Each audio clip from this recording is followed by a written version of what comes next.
Capítulo 2 Justiça Divina. O Evangelho apregoa que são bem-aventurados os que sofrem perseguição por causa da justiça, porque deles é o reino dos céus. Esse versículo do Sermão do Monte é desafiador, porque ele conclama todos nós a pensarmos sobre a justiça. E toda vez que nos debruçamos sobre a justiça, somos igualmente convidados a refletir sobre ela. A injustiça é difícil de ser definida, mas muito fácil de ser experimentada. Até mesmo uma criança percebe e se entristece quando é envolvida por um comportamento ou por um ato de injustiça. Pensar na injustiça, em seus mecanismos, em seus meios sórdidos, na dor que ela provoca em cada um de nós, não é uma tarefa fácil. Mas antes de abordar esse versículo, nós precisamos ter o cuidado de conectar as falas de Jesus para que elas criem uma colcha, um tecido de significado. Jesus também nos disse no Sermão do Monte, quando nos falava das aflições, das ansiedades, da vida física, que deveríamos buscar primeiro o reino de Deus e sua justiça, e que todas as demais coisas nos seriam acrescentadas, trazendo um elemento novo em sua fala, e aqui nós podemos dar o nosso testemunho. Uma coisa é falar da justiça humana, outra, absolutamente diferente, é falar da justiça divina. A justiça divina possui caminhos insondáveis. Tópico: esquecimento do passado. A justiça divina opera em outro nível. Ela conta com elementos e instrumentos a que nós, operadores da justiça humana, não temos acesso. E é sobre isso que gostaríamos de falar. Mas antes de abordarmos essas características referentes à justiça divina e falarmos das limitações da justiça humana, para compreendermos a injustiça, é preciso recordar as primeiras páginas do livro Renúncia, no diálogo entre Pólocos e Menandro, ambos espíritos que percebiam que se avizinhava o momento da reencarnação. Forças imponderáveis chamavam esses dois espíritos a regressarem ao mundo material e assumirem um corpo físico, a experimentarem todas as vicissitudes que é viver em um corpo material. Ser encarnado é experimentar a máxima fragilidade do universo. Basta faltar um dia de ingestão adequada de água e você desidrata. Com 2 dias, 3 dias de desidratação, você está de volta ao mundo espiritual. Basta um novo vírus para mudar toda a estrutura de um planeta e ceifar milhares de vidas.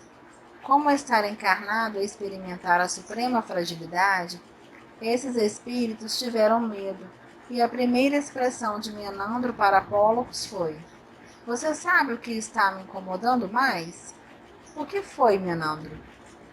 "Eu vou me esquecer de tudo." E Pólocos, um cego guiando o outro, consolou o amigo, mas depois chorou.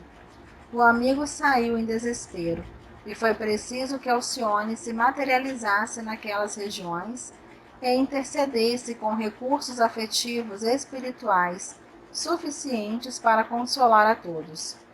Por que o esquecimento está pautado aqui neste tema de justiça? Eu me recordo do livro Missionários da Luz, em que André Luiz, em companhia de um amigo espiritual, adentrou os departamentos preparatórios que programam as reencarnações e pôde ver desenhos, mapas reencarnatórios. Então, ele estava com o benfeitor. Chegou uma senhora, muito distinta, elegante, que passou a conversar com um amigo espiritual. E André Luiz, curioso, questionou: "Agora você vai reencarnar?" E ela respondeu: "Eu vou." O amigo espiritual explicou: "Ela está indo em uma tarefa de renúncia, de muita coragem." E ela completou: "Não diga isso. Alguém que encarna para quitar um débito que não pode receber esse elogio." E André Luiz, atento àquela história, perguntou: "Qual é a história?" E ela disse: "Na encarnação anterior, Meu marido era um homem muito sério, fiel, justo, um companheiro correto. Nós vivíamos em uma situação financeira confortável, de abundância material, e tínhamos 3 filhos. Meu marido era rígido, ele corrigia os filhos, mas eu, embora uma esposa digna e mãe muito dedicada, cometi uma falha muito séria. Eu errei gravemente nos excessos de ternura. Sempre desautorizei o meu marido, e por conta disso, meus 3 filhos, 2 filhos homens e uma moça, se perderam completamente e adentraram situações gravíssimas do ponto de vista espiritual, por conta do meu excesso de ternura. Agora vou voltar e receber os 3 filhos de novo. Um virá deficiente físico e o outro com problemas mentais. A filha também terá algumas dificuldades, mas ficará comigo e me ajudará, porque eu ficarei viúva. O que podemos refletir com essa história? Você está no mundo espiritual e faz uma programação, mas acontece que quando encarna, se esquece de que vai ficar viúva. E quando as situações se instalam em sua vida, quando as circunstâncias chegam, você não sabe o que sabe. Você esquece o que sabia, e esquece mesmo. A vida, entretanto, vai se desdobrando, se abrindo, se desenvolvendo, e a sua programação reencarnatória começa a se mostrar, mas você não se lembra. Era justamente a esse respeito que Menandro e Pólux conversavam, porque a primeira sensação que alguém que não lembra tem, quando vive uma experiência é: isso é injusto, por que isso está acontecendo comigo? Neste momento, a perplexidade chega, e esse é um dos mecanismos da justiça divina. Por quê?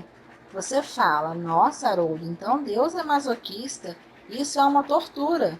Não, a justiça divina é pedagógica, e acredite, sem o esquecimento, o aprendizado não ocorreria. Exemplifiquemos. Imagine um casal jovem, ela com 25, ele com 26 anos. Resolve se casar. Depois de certo tempo: amor, estou grávida. Como é que vai se chamar? E o rapaz diz: ah, vai chamar João. Você lembra quem é João?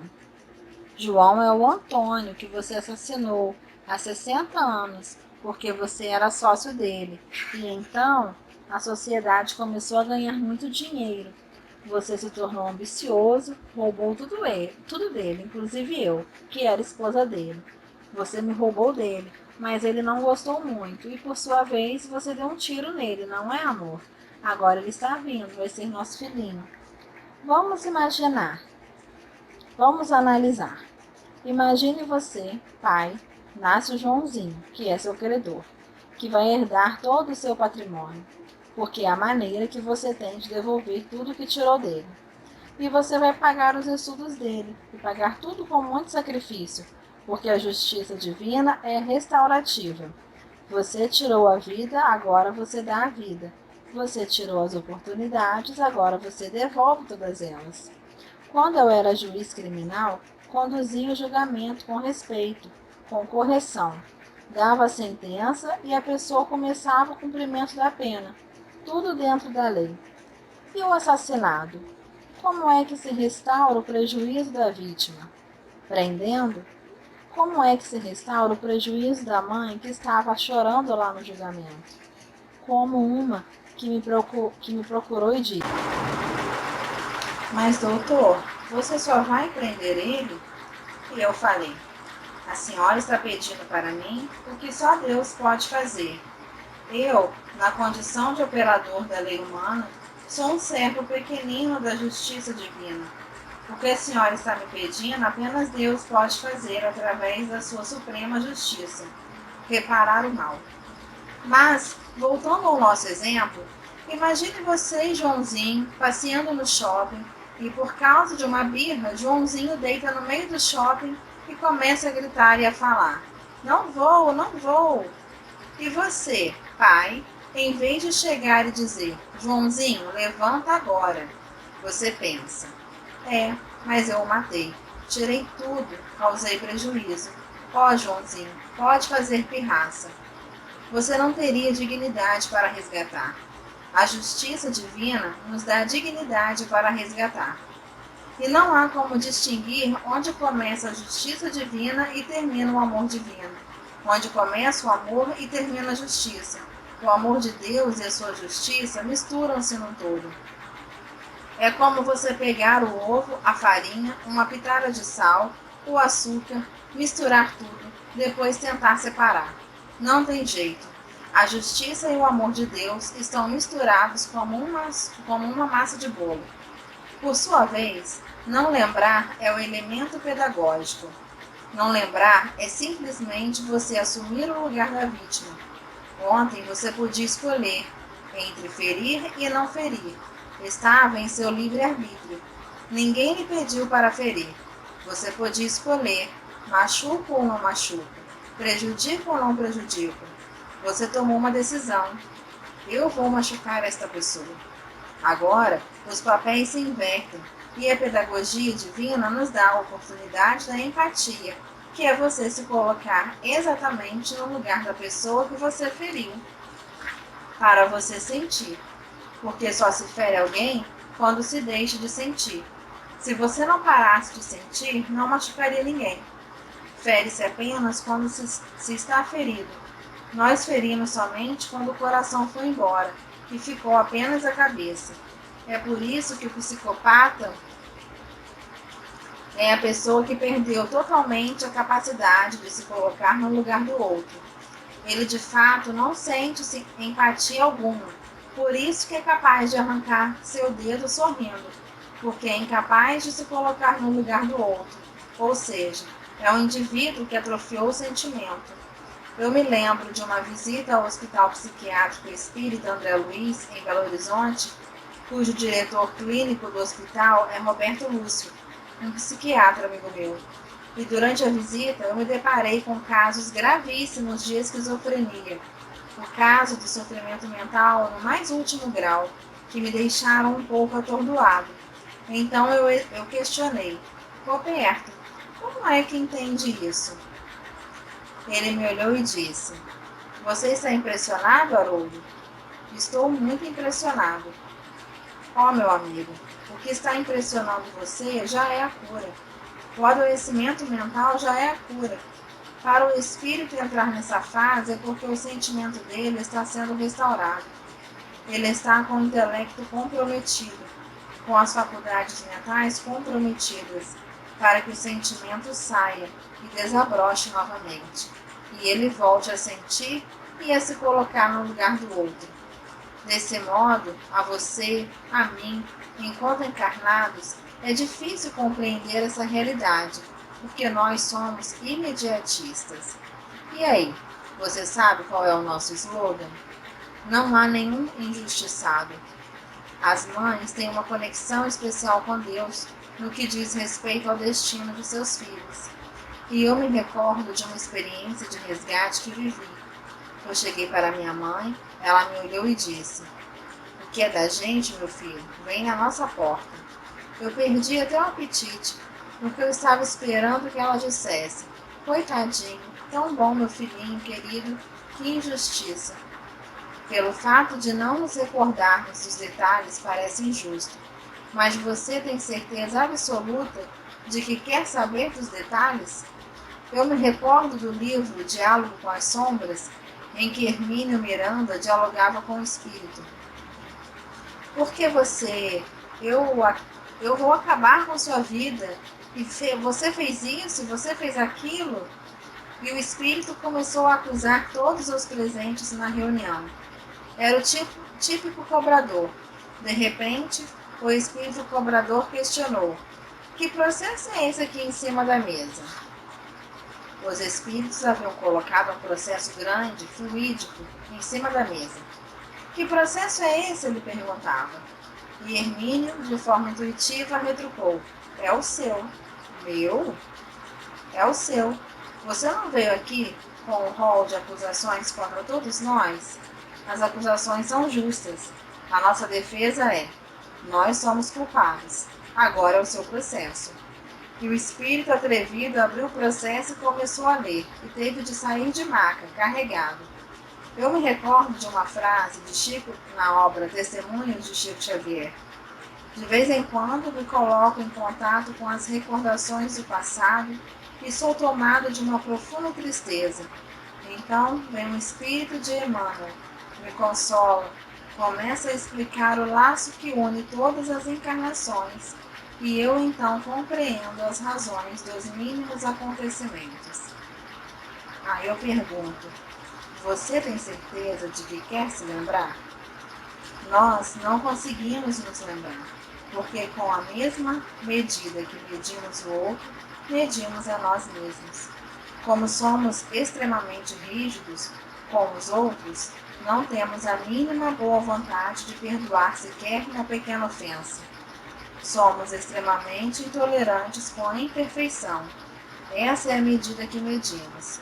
Desse modo, ao nos lembrarmos de nosso passado, que medida usaremos conosco? A mesma. Nós somos tão endurecidos que, se você se lembrar de seu passado, vai entrar em um processo de culpa depressivo, porque não consegue ter misericórdia de si mesmo, por não se perdoar. Todavia, o dia em que o seu perdão for suficientemente grandioso para abarcar qualquer ofensa, você se lembrará de todo o seu passado. Sabe por quê? Porque você terá um mar de generosidade para com você mesmo. Você será tomado pela indulgência. Por enquanto, não tente entender as razões, pois elas não vão diminuir seu sofrimento. A única coisa que apazigua o sofrimento é sentir-se amado e consolado.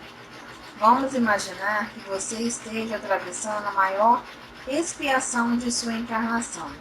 Você gostaria, nesse momento, que eu me sentasse ao seu lado e começasse a lhe contar todas as razões pelas quais está sofrendo agora? Isso seria a última coisa que você poderia querer. Isso é tortura psicológica.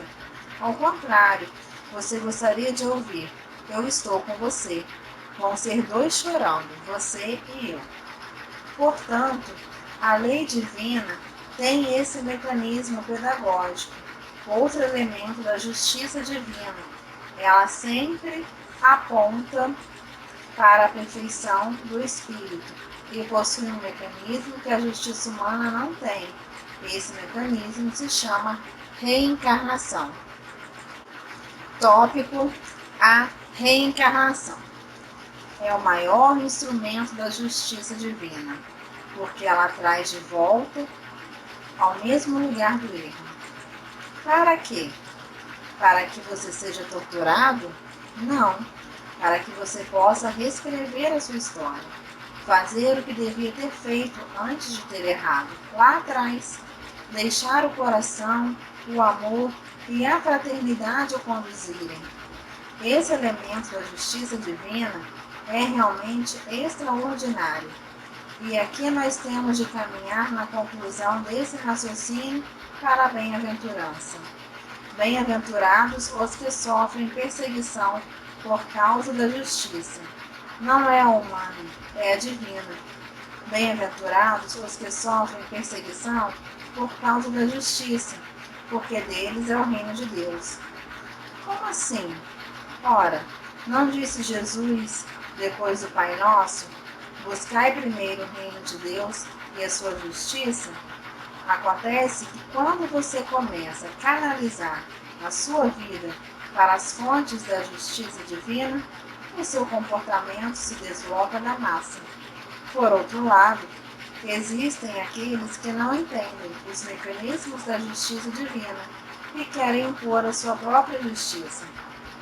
Por exemplo, uma pessoa olha uma flor e fala: gostei da flor, mas não gostei do espinho, e arranca o espinho. Ou olha para o jardim e diz: gostei daquela flor, mas não gostei dessa, e pisa na flor. Ou ainda, chega a uma árvore e percebe que em seu topo há um pássaro, e na base da árvore há uma serpente. Então fala: não gostei dessa serpente, vai lá e mata a serpente. Aquele que age dessa forma é um espírito imperfeito. O espírito imperfeito quer eliminar tudo que ele não consegue amar, porque a lógica dele é infantil. Ele quer um mundo repleto apenas daquilo que ele ama, daquilo que ele aprova. Por quê? Porque ele é incapaz de conviver com a diferença. Quando Emmanuel escreve sobre o amor em Pensamento e Vida, ele ensina que a mesma seiva que nutre a flor alimenta o espinho. Na mesma árvore em que se aninham os pássaros, se enrosca a serpente, porque o amor de Deus abrange a serpente e o pássaro, a flor e o espinho. Portanto, o diabo, ou Satanás, é tão amado quanto você. É claro que se trata de uma metáfora, porque você sabe que não existe Satanás. Todavia, você hoje talvez não seja capaz de amar e de compreender aqueles que estão trazendo alta cota de dor para a sua vida. Mas o tempo e a lei divina irão agir neles e em nós. E por sua vez, chegará o dia, não importa quanto demore, pois somos seres imortais, que eles se tornarão espíritos luminosos, e você será incapaz de odiá-los. Porque Deus não pergunta quem é o culpado, Deus pergunta quem é o responsável. E nesse momento, os espíritos superiores abaixam a cabeça, mas a sua consciência levanta a mão, e você se pronuncia, assumindo toda a responsabilidade. E em resposta dos espíritos superiores, você ouve: tá bom, meu filho, nós vamos te ajudar a reparar. Quando André Luiz começou a narrar todo o seu sofrimento no umbral, ouviu de Clarencio, que estava ao lado, de modo paternal: meu filho, apazigue o teu coração, porque nós também já perambulamos pelos labirintos de que você agora acaba de sair. A afirmação nos direciona a uma conclusão. Quando Emmanuel, em uma mensagem, interpreta o Evangelho de Mateus, capítulo 5, versículo 19, bem-aventurados os que são perseguidos por causa da justiça, porque deles é o reino do céu. Ele basicamente diz: chegará um momento em que a tua consciência vai agir com toda a retidão e ainda você será incompreendido. Você fará tudo certo e aos olhos do mundo você estará em erro. Mas o grande desafio do discípulo de Jesus é ter todas as oportunidades de fazer o mal e abdicar de fazê-lo. Quando você tem na mão todos os instrumentos e fala: não vou prejudicar, nesse momento você compreendeu que existe diferença entre ser justo e ser justiceiro. Qual é a proposta do justiceiro? O justiceiro é alguém que comete um erro igual ou pior para resolver o mal. A justiça nunca transpõe a linha divisória entre o certo e o errado, porque o dia que o justo transpuser a linha de justiça e praticar o mal para fazer justiça, não haverá mais diferença entre ele e o injusto. Prefira sofrer aparentes injustiças do que praticá-las. Exemplifiquemos. Certo dia, Chico Xavier e Arnaldo Rocha caminhavam de braços dados quando Arnaldo começou a se lamuriar. Pois é, está acontecendo isso, isso e isso, e aquelas histórias que geralmente contamos com o intuito de nos auto-vitimizar. E Chico, atento, lhe respondeu: ô Arnaldinho, eu estou tão feliz. E o amigo disse: feliz com o que, Chico? Com o meu sofrimento? E Chico: não, Arnaldinho, pela primeira vez você só está apanhando, não está batendo. Chegamos ao fim do capítulo 2.